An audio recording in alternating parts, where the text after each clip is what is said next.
चलिए आज एक नया टॉपिक पढ़ते हैं, हाइड्रोकार्बन। ये हाइड्रोकार्बन का टॉपिक जो है, इसमें जो ये नाम दिया गया है, देखिए हाइड्रोकार्बन।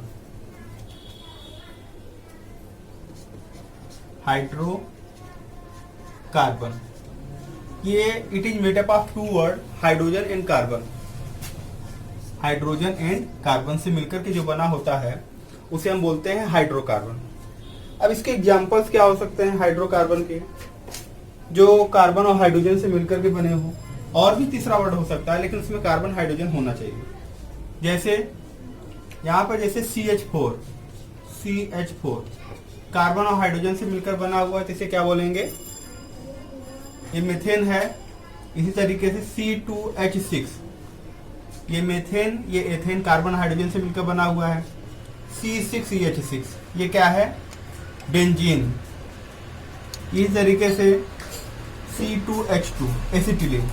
ये कुछ वर्ड है, इसमें देखिए ना, इसका नाम मेथेन है। CH4 जिसको मार्स गैस भी कहा जाता है। मार्स गैस क्यों कहते हैं, कोयले की खानों में आग, मार्स गैस जो मेथेन गैस दलदली स्थानों पे पाया जाता है, इसीलिए मेथेन को मार्स गैस कहा जाता है। दलदली स्थान माने होता है मार्सी प्लेसेस। एथिलीन, इसके बारे में कई बार आपने पढ़ा होगा कि फलों को कृत्रिम विधि द्वारा पकाने के लिए जिन गैसों का प्रयोग किया जाता है उसे एथिलीन कहते हैं। और यहाँ पर है ये बेंजीन। बेंजीन जो है कपड़ों की शुष्क धुलाई में जिसका प्रयोग किया जाता है वह है आपका benzene, dry cleaning of cloth. और एसिटिलीन गैस वेल्डिंग में जिसका प्रयोग किया जाता है वो है एसिटिलीन। तो इस तरीके से चारों का आपने कॉमन कुछ का नाम और यूज भी आपने देख लिया। तो ये सब जितने भी आप देख रहे हैं सब हाइड्रोकार्बन है, ये सब हाइड्रोकार्बन है। अब देखिए हाइड्रोकार्बन मुख्यतः दो प्रकार के होते हैं। हाइड्रोकार्बन जो होते हैं वो दो प्रकार के होते हैं। हाइड्रोकार्बन कितने प्रकार के होते हैं, दो। एक होता है आपका संतृप्त हाइड्रोकार्बन,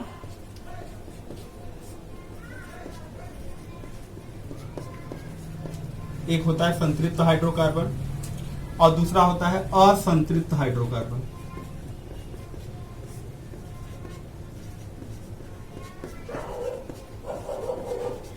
संतृप्त हाइड्रोकार्बन और असंतृप्त हाइड्रोकार्बन।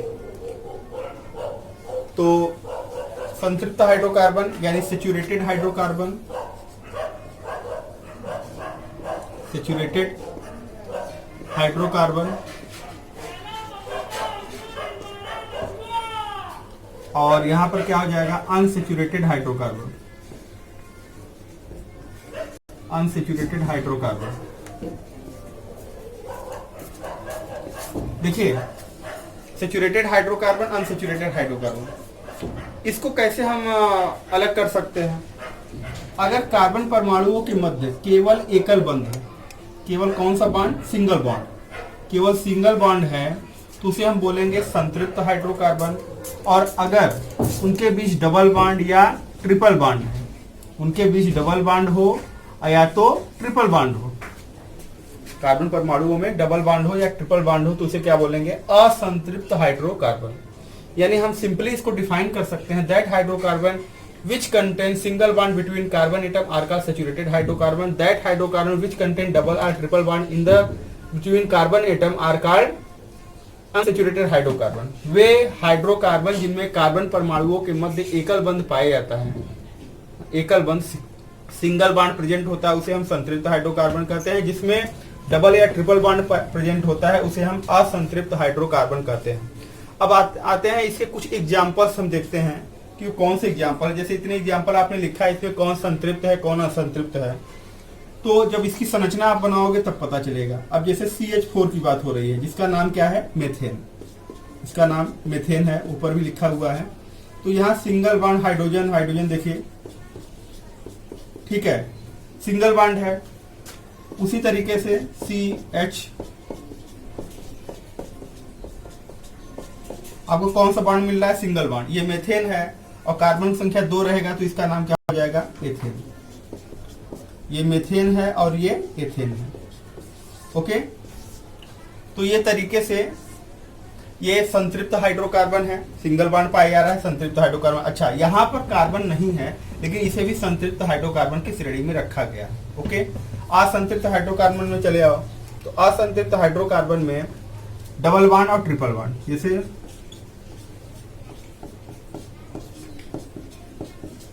ये एथिलीन है, इसका नाम है एथिलीन C2H4।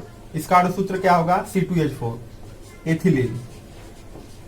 तो इसमें आपको डबल बॉन्ड मिल रहा है।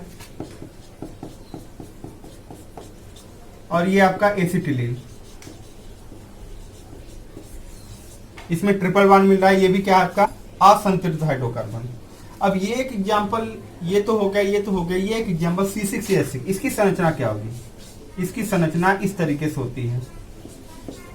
अब यहां तो कार्बन दिख ही नहीं रहा है, हर जगह कार्बन है, हर कोने पर कार्बन है, जितने कोने रहते हैं वहां पर कार्बन होता है। और उसको बैलेंस करने के लिए कौन जुड़ता है? हाइड्रोजन। हर जगह पर सिंगल एक एक हाइड्रोजन जुड़ेगा, क्योंकि कार्बन की वैलेंसी 4 होती है। 4 में से 1, 2, 3 बॉन्ड जब इससे जुड़े रहेंगे तो एक ही खाली रहेगी वैलेंसी, इसलिए एक ही हाइड्रोजन हर जगह जुड़ेगा।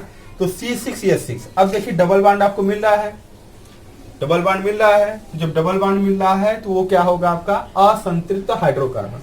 तो इस तरीके से आपने जान लिया संतृप्त हाइड्रोकार्बन और असंतृप्त हाइड्रोकार्बन। अब एक और अलग एग्जांपल देखते हैं, CH3CHO। इसका नाम एसिटिल्डिहाइड है या एथेनल भी कहते हैं। IPAC नाम इसका एथेनल है। अभी हम बताएंगे आगे कि कैसे हो जाएगा। कार्बन संख्या 2 है तो इसलिए एथ, और सिंगल बॉन्ड है तो एन, और सिंगल बॉन्ड है तो एन, और CHO है तो अल लगेगा। तो एथ प्लस एन प्लस अल मिलकर के क्या बन जाएगा? एथेनल। कभी IPAC को हम डिटेल में बताएंगे।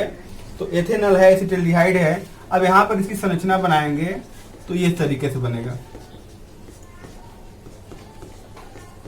ठीक है, तो कार्बन कार्बन के बीच आपको क्या मिल रहा है? Single bond. कार्बन कार्बन के बीच सिंगल बॉन्ड, अदर एलिमेंट के साथ नहीं, क्योंकि आप कंफ्यूज हो सकते हैं, इसलिए एग्जांपल उठाया है। कार्बन कार्बन के बीच सिंगल बॉन्ड मिल रहा है तो कौन सा होगा इसमें से? ये संतृप्त हाइड्रोकार्बन, सैचुरेटेड हाइड्रोकार्बन होगा ना। अदर किसी एलिमेंट के साथ डबल है, ट्रिपल है, इससे मतलब नहीं है। तो इस तरीके से आपने ये जान लिया कि हाइड्रोकार्बन किसे कहते हैं, इसके क्या एग्जांपल्स है, संतृप्त कितने प्रकार के होते हैं, ये सब आपने जान लिया। अगर इस टॉपिक में कोई भी चीज आपको ना समझ में आया है तो फिर से आप कमेंट्स में लिख करके हमको भेज सकते हैं और फिर से हम उसको और अच्छे से एक्सप्लेन कर देंगे। Okay, thank you.